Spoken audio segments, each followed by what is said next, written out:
Nah.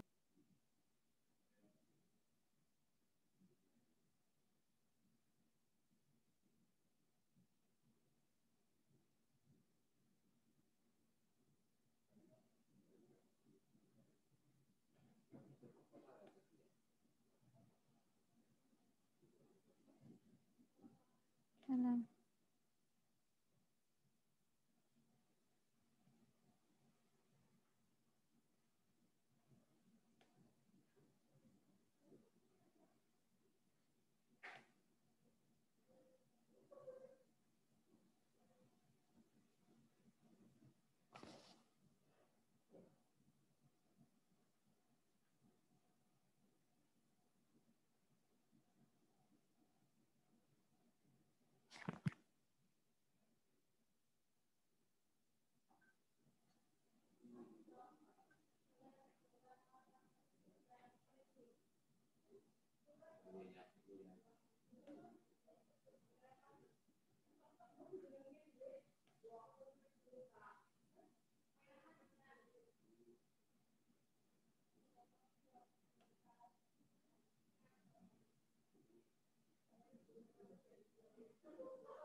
Warahmatullahi wabarakatuh.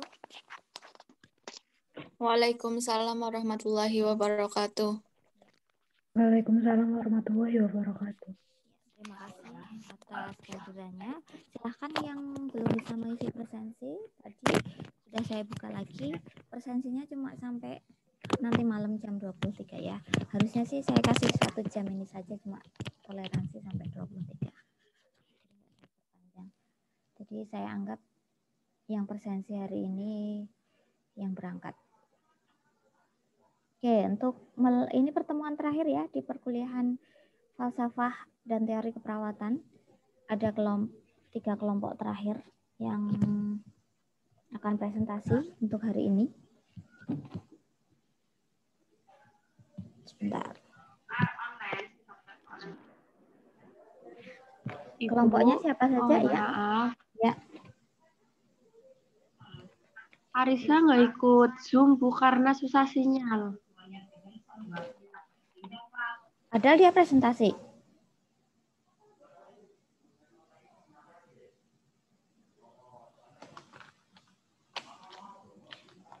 Harusnya susah sinyal itu bukan kendala ya. Sebaiknya kalau memang ada perbedaan seperti ini, cari sinyal.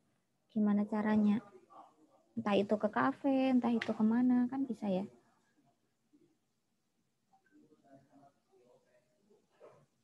Karena ini nggak akan terulang lagi. Apalagi yang presentasi, tidak ada no excuse untuk tidak ada alasan untuk susah sinyal gitu ya.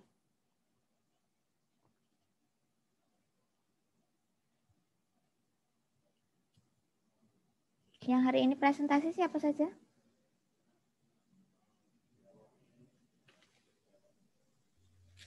Kelompok 7, Bu.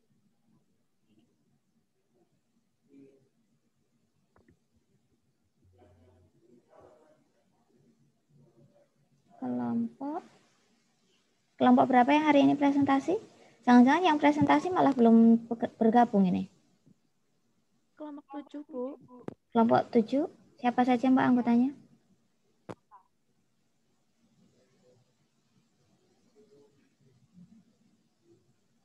Pramesti, Ya,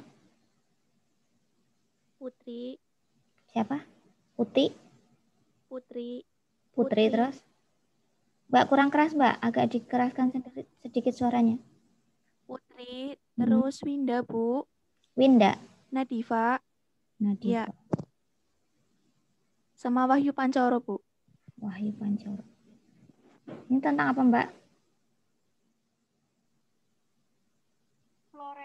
Teori Florence Nightingale, Bu. Nightingale. Iya, Bu. Oke, yang Iya, akan Bu. presentasi siapa? Akan saya jadikan hostnya. Pramesti? Pramesti, Bu. Oke. Saya ubah Pramesti ya. Jadi hostnya.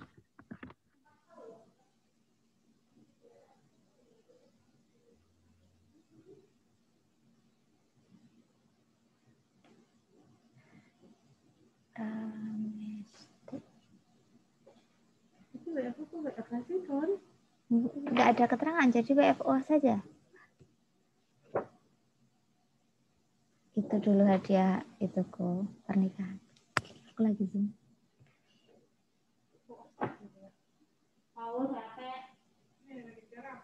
Ya, sudah saya jadikan host, Mbak. Silahkan. Sambil saya mengadmit yang lain, Mbak Pramesti boleh bersiap-siap.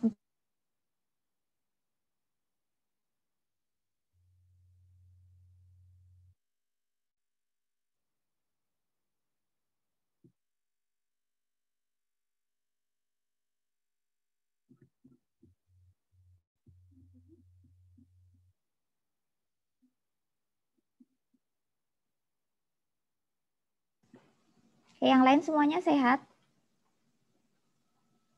Ada yang... Alhamdulillah sehat. Alhamdulillah. Alhamdulillah sehat, Bu. Ya, pembatasannya masih diperpanjang ya. Ada yang... Ini semua di rumah ya? Maksudnya ada yang di kos nggak? Ada Bu di Purwokerto di kos. Ada, siapa namanya Mbak? Siti Fatimah, Bu. Oke. Aman Mbak? Stok logistik aman? Aman. Orang di kos terus, Bu. Ya, yang penting kan stok logistiknya. Tahu ya? Kiriman Bu. lancar, makanan tersedia. Alhamdulillah. Oh iya sudah. Yang paling jauh mana ini? Ini sambil nunggu yang lain gabung dan Mbak ini Pramesti share link. Yang paling jauh mana rumahnya? Yang dari luar Jawa, Lampung, Kalimantan gitu. Saya Bu, Oh, Dwi Indri dari mana? dari Sumatera Selatan. Ini masih di Sumatera Selatan. Di kos Bu, di BWT. Oh, kosnya di mana? Di Purwakarta Bu, di Dukuwalu. Oh, di Dukuwalu. Alhamdulillah ya. Ada yang kena banjir nggak? Yang dari mana itu? Sulawesi. Dari mana? Kan ada kan yang banjir dari Manado, dari banyak kan? Selain Dwi Indri, mana lagi yang jauh?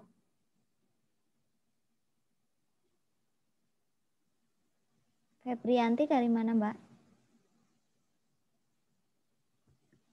Dari Pemalang, Bu. Oke, Pemalang. Pemalang itu juga ya? PPKM juga ya? PSBB ya? Enggak, Bu. Oh, enggak. Aman ya di sana ya? Ya, alhamdulillah aman, Bu. Oke. COVID-nya turun, Mbak. Alhamdulillah turun, Bu. Cuma kalau di rumah sakit Pemalangnya juga banyak juga ya. Mahasiswa kita juga ada yang kena di sana. Mungkin Pemalangnya daerah mana, Mbak? Daerah Randu Dongkal, Bu. Oh, masih agak sini ya. Radu Dongkal kan belum ke Pemalang banget ya. Kelewatan lah. Setelah Belik gitu kan ya. Iya, Belik, Bu. Radu Dongkal. Ya. Oke. Udah belum Mbak Pramesti? Boleh diputarkan. Klik. Assalamualaikum warahmatullahi wabarakatuh. Waalaikumsalam. Di sini kami akan memutarkan role play teori keperawatan dari Florence Nightingale. Kelihatan, Bu? Iya. Kelihatan.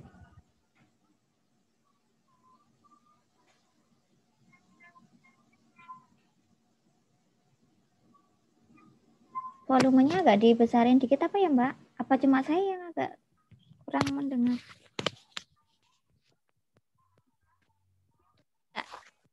Tidak terdengar suaranya Bu. Ya.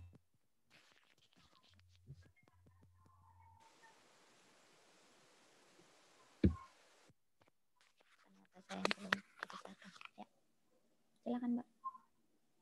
Sambil dinarasikan saja Mbak. Jadi sambil muter film, sambil dinarasikan. Oh, sambil dinarasikan ya, Bu? Iya, diputer aja filmnya, tetap diputar sambil dinarasikan.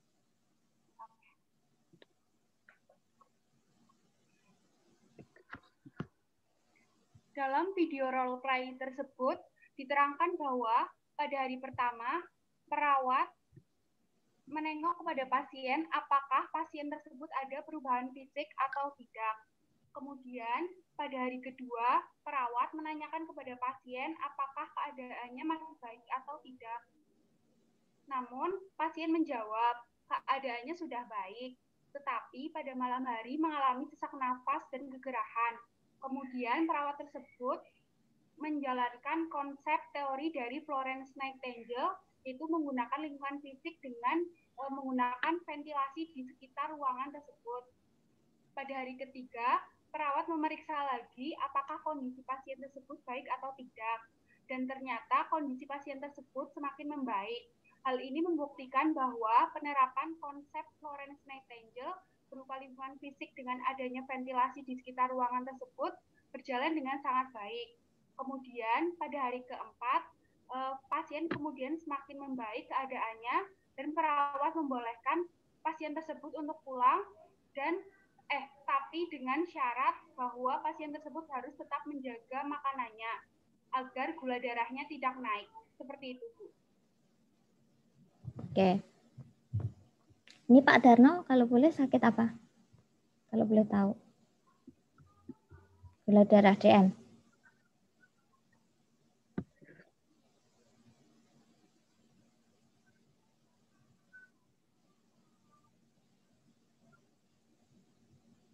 titik tekan dari teori Florence Nightingale berkaitan dengan video tersebut apa Mbak? Apakah sudah diterapkan dengan baik? Berkaitan dengan tadi kan perawat mengkaji dari mulai hari pertama, hari kedua, hari ketiga, kemudian ditemukan masalah gitu ya. Nah, sebenarnya titik tekan dari teori Florence Nightingale itu apa? Kalau ada yang masih ingat yang lain, teori Florence itu tentang apa sih? Coba yang lain masih ingat nggak?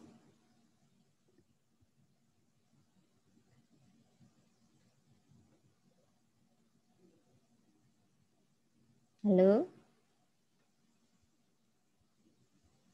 Tentang lingkungan, tentang kebersihan lingkungan.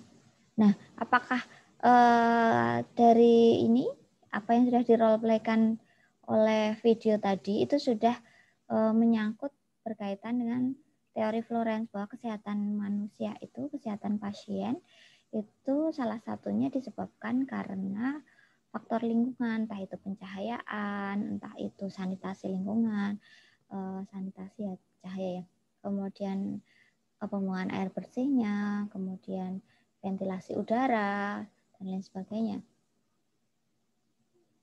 Bagaimana? Kelompok, silakan dikritisi. Terus kelebihan dari Florence dan kekurangan dari teori Florence ini dalam aplikasi video tersebut apa? Silakan.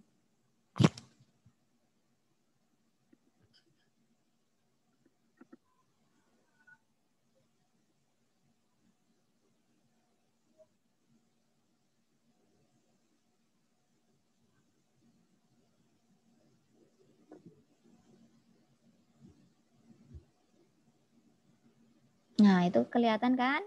Ini harusnya ditekankan di sini. Tadi pasiennya kegerahan, kemudian perawat berusaha membuka ventilasi udara di situ supaya tidak menimbulkan ketidaknyamanan kepada pasien. Nah, itu sebenarnya yang harus ditekankan. Mungkin pasiennya tidak bisa tidur yang menyebabkan gula darahnya malah naik dan lain sebagainya. Ayo kelompok silakan. Berdasarkan videonya, konsep yang dipakai perawat adalah 1. Lingkungan fisik. Merupakan lingkungan dasar atau alami yang berhubungan dengan ventilasi dan udara. Faktor tersebut mempunyai efek terhadap yang bersih, yang selalu akan mempengaruhi pasien dimanapun dia berada. Di dalam ruangan harus bebas dari debu, asap, bau-bauan. Dalam kasus itu, ruangan pasien, jendela atau sirkulasi udaranya ditutup. Jadi udara tidak keluar masuk dan itu menyebabkan pasien tidak menghirup udara segar. Karena lingkungan dibuat sedemikian rupa sehingga memudahkan perawat baik bagi orang lain maupun dirinya sendiri.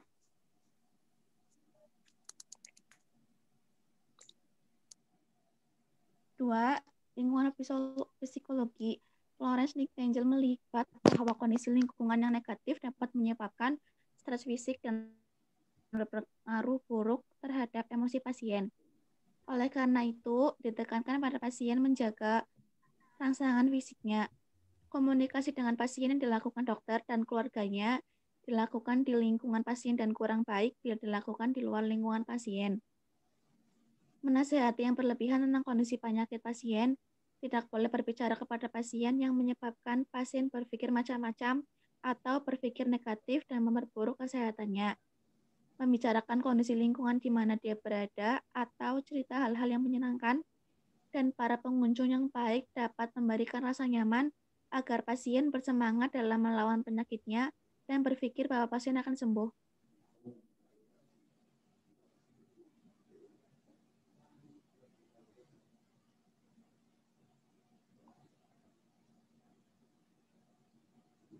Oke, saya membuka termin pertanyaan bagi kelompok bagi peserta bagi mahasiswa yang lain boleh bertanya jika belum jelas terkait dengan presentasi dari kelompok ini. Ini sudah presentasi ketiga, artinya cara berpikirnya sudah harus berbeda daripada yang presentasi pertama masih gagap ya, yang kedua udah mulai lancar. Nah, yang ketiga saya buka termin tanya jawab nih. Silahkan mahasiswa yang lain boleh bertanya terkait dengan materi tersebut. Ini sudah aplikasi ya, jadi artinya kritisinya itu sudah kepada tadi aplikasi video tersebut. Ini sebenarnya misalnya kesehatan terkait dengan DM-nya itu tidak hanya terkait dengan ventilasi ruangan misalnya terkait dengan juga misalnya rekreasi pasien tuh supaya tidak bosan di dalam kamar, dia boleh kok mencari angin di luar ruangan. Kan setiap ruangan tuh ada gazebo teras ya. Walaupun kelas 3 gitu kan ada kursi luar. Boleh sambil misalnya supaya tidak bosan di ruangan, kondisi pasien baik, stabil, boleh jalan-jalan supaya tidak bosan dan lain sebagainya. Itu kan sebenarnya di samping memperbagus ventilasi udara, memperbaiki ventilasi parunya juga, dia menjadi rekreatif, tidak bosan. Nanti pasien tidak stres karena DM itu juga salah satu penyebabnya kenapa kalau darahnya bisa naik dan turun secara tiba-tiba itu juga dipacu oleh stres dari dalam tubuhnya. Misalnya seperti itu. Nah, silakan anggota kelompok yang lain ataupun mahasiswa yang lain boleh bertanya kepada kelompok 7 ini.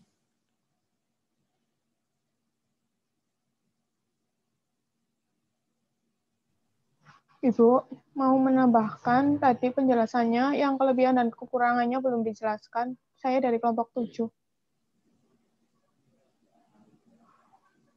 Ya, silakan. Kelebihan dari teori Florence Nightingale adalah 1. Pada keperawatan Florence Nightingale memandang pasien dalam konteks keseluruhan lingkungan, yaitu lingkungan fisik, lingkungan fisiologi, dan sosial. Yang kedua, Florence Nightingale memandang perawat tidak hanya sibuk dengan masalah pemberian obat, tetapi berorientasi pada pemberian udara, kenyamanan lingkungan, kebersihan, dan ketenangan. Kekurangan teori Florence Nightingale. Pertama, perawat pada saat itu dianggap bacaan remeh dan disepelekan banyak orang. Yang kedua, kurang dukungan dari perawat dalam proses pelayanan dan perkembangan. Udah, Bu. Terima kasih. Oke. Silahkan ditanggapi. Ada yang mau bertanya lagi? Ibu mohon izin bertanya. Ya, boleh. Silahkan. Perkenalkan, nama saya Febrianti Sonia Gandhi. Saya ingin bertanya, bagaimana cara menciptakan lingkungan yang nyaman di kelas 3? Biasanya kan kelas 3 itu ruangannya itu terdiri dari beberapa orang. Itu bagaimana menciptakan agar nyaman? Terima kasih. Ya. Silahkan, boleh dijawab oleh kelompok 7. Yang belum tadi kan baru Pramesti sama Wahyu ya kalau tidak salah. Apa Putri? Yang lain boleh menjawab supaya kelihatan nih muncul. Ada Nadifa, ada siapa tadi? Putri ya? Putri sudah, Bu, tadi Sudah menyampaikan tentang kelebihan dan kelemahan. Oke, yang barusan ya. Oke, Nadifa. Atau yang lain boleh, yang merasa siap.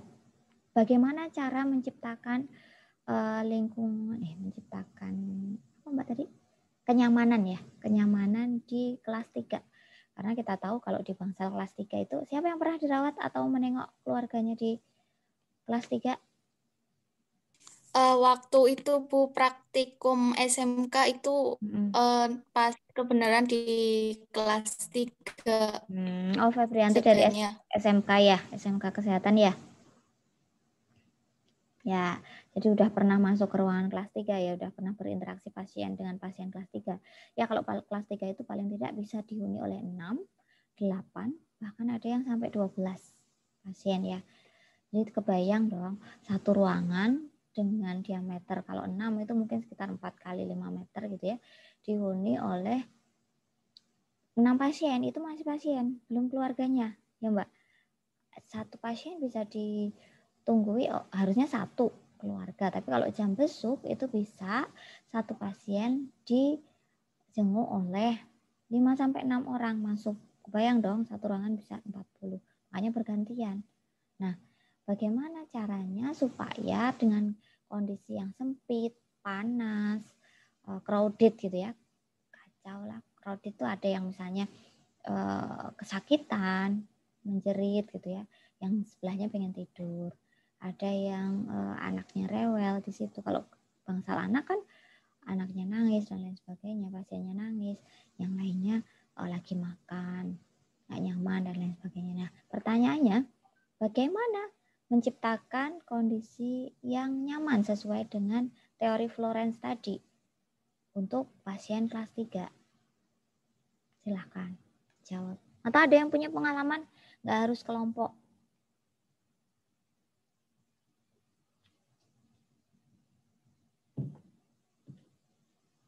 Kalau belum ada, saya tunggu 1 menit ya untuk menjawab. Kalau belum ada, nanti saya beri kesempatan di akhir ya. Kita persilahkan dulu nanti kelompok selanjutnya untuk presentasi. Dan di sisa-sisa waktu nanti biar dipersilahkan untuk kelompok 7 menjawab pertanyaannya. Gitu? Kelompok menerima tawaran langsung menjawab atau mau mengambil option kedua untuk meminta waktu untuk berpikir dulu?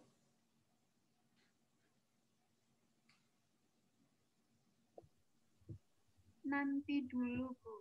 Oke, meminta waktu untuk berpikir dulu ya. Oke, terima kasih untuk pertanyaannya. Pertanyaan yang bagus. Sabar dulu ya Mbak Febrianti Sonia ya. Ya, nanti walaupun sebenarnya Mbak Febri mungkin lebih tahu jawabannya seperti apa ya. Sabar tapi beri kesempatan untuk berpikir dulu kelompoknya. Kita lanjutkan ke presentasi kelompok selanjutnya, kelompok 8. Ini mau dipindahkan kemana hostnya? Siapa? Anggota kelompoknya siapa saja?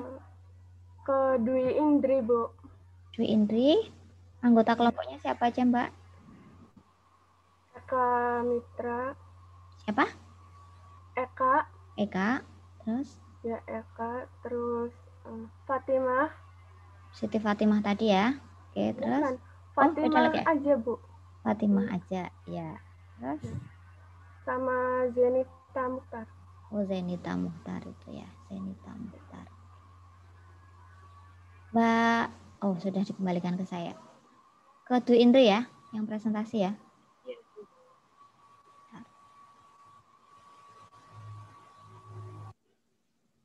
Mana Dwi Indri?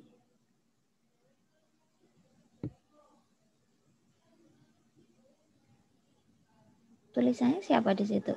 Dwi. Oh ini Dwi Indri Triana. Oke, udah ketemu. Dah, saya jadikan host. Silahkan.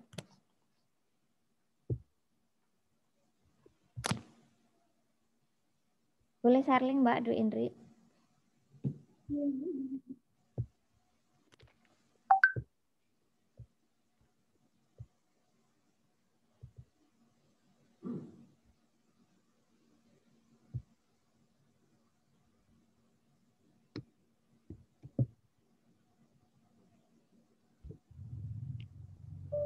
Hai teman-teman semua, kami dari kelompok 2 IKU 2020.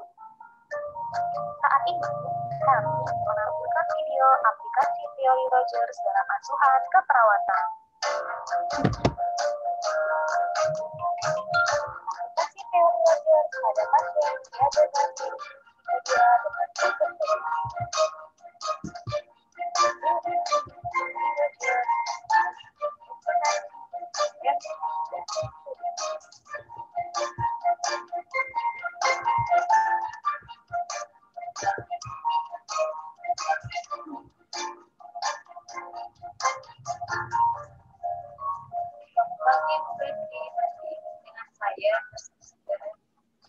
Selamat pagi dan siang. Masih ingat dong. Bagaimana kondisi Ibu hari ini? Kemarin habis operasi ya? Kaki saya masih sakit, Nurse. Setelah operasi kemarin, saya kepikiran, jadi kaki saya hilang 1. Wah, kakinya sakit ya, Bu. Kalau boleh tahu, dari angka 1 sampai 10, sakitnya ada di angka berapa ya? Sakit sekali, Nurse. Nilainya... Maaf, itu videonya nggak muncul di layar. Iya. Baik, Kak.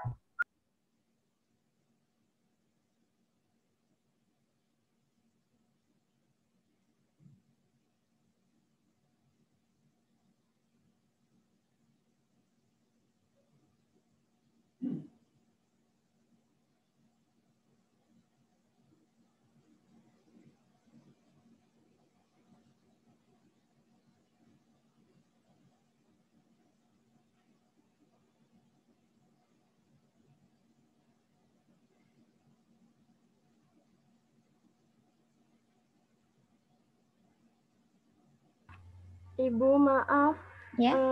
tunggu sebentar ya Bu, lagi itu diusahakan diputar videonya. Siap.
Ini tinggal 10 menit lagi ya.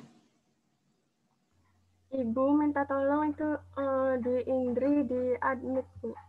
Oh. Terima kasih. Ya.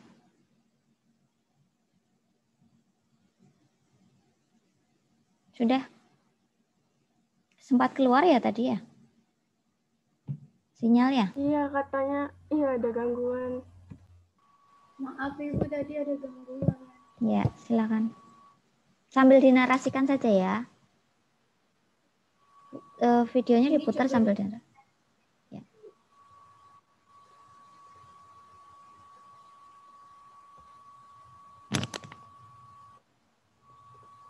Ini saya dijadikan host lagi Kak Bu. Oh iya. Ya.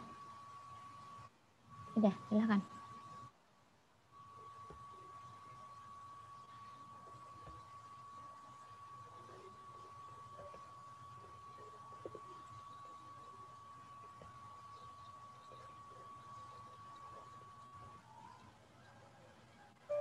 Hai teman-teman semua, kami dari kelompok 2 FIK UI 2020. Saat ini kami ingin menampilkan video aplikasi teori Rogers dalam asuhan keperawatan.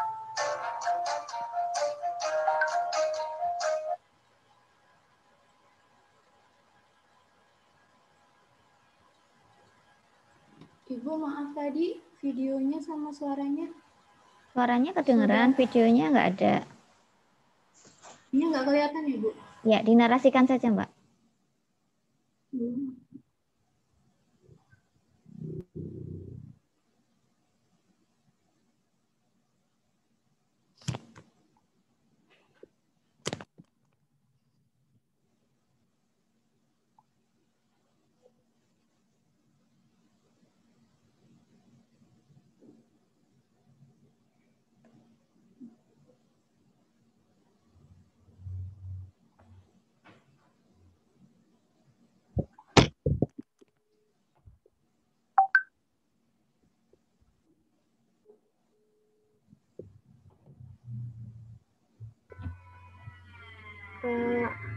Assalamualaikum warahmatullahi wabarakatuh. Kami di sini akan mempresentasikan tentang hasil diskusi kelompok kami mengenai aplikasi teori Martha Rogers dalam praktik keperawatan pada pasien diabetes mellitus tipe 2. Adapun fase yang pertama yaitu perawat mengidentifikasi pasien dengan menanyakan skala nyeri pasien dari angka 1 sampai 10 dan pasien menjawab skala nyerinya 6. Sebelumnya itu pasien sudah melakukan operasi amputasi jari kakinya karena penyakit diabetes mellitus. Selanjutnya yaitu perawat melakukan relaksasi pernapasan kepada pasien agar nyerinya berkurang. Kemudian fase kedua akan dibacakan oleh Saudari Dwi Indri. Dipersilahkan.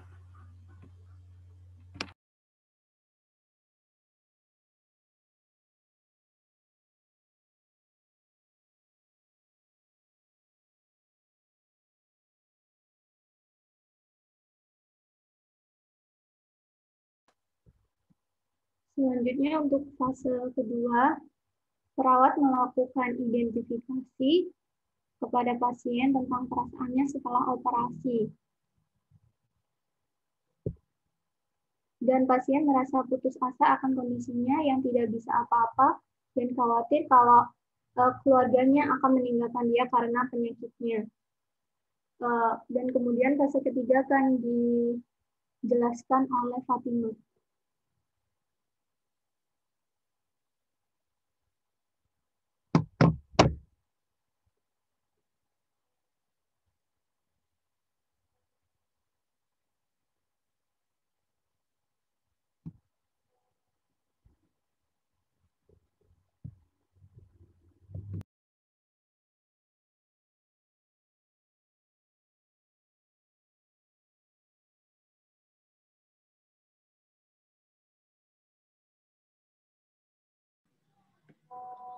Kemudian fase 3 yaitu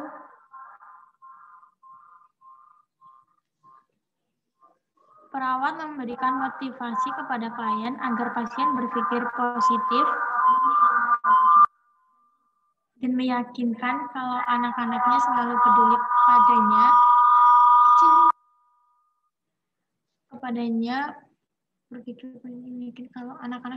padanya walaupun ia sakit. Setelah dimotivasi, pasien termotivasi, pasien mulai berpikir positif dan berusaha untuk lekas sembuh. Seperti itu. Fase keempat akan dijelaskan oleh Eka. Silakan Eka. Baik, untuk fase yang keempat yaitu kesehatan pasien sudah mulai membaik dan akan segera dipulangkan. Perawat sudah mengedukasi anak-anaknya agar lebih memotivasi orang tuanya tentang bagaimana merawat luka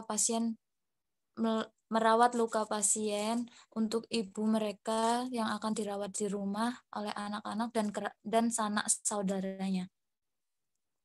Baik, untuk fase 4 cukup. Selanjutnya fase 5.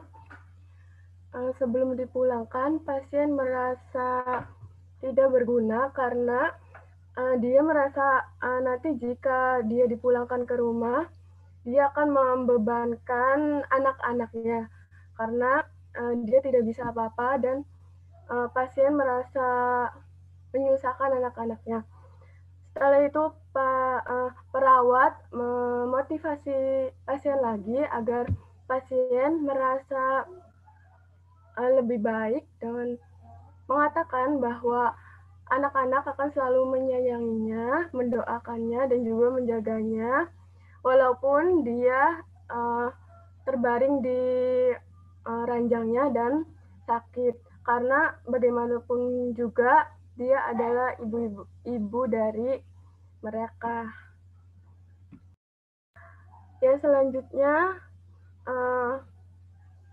kesimpulan dari aplikasi teori Rogers dalam pengaplikasian pasien diabetes mellitus ini. Rogers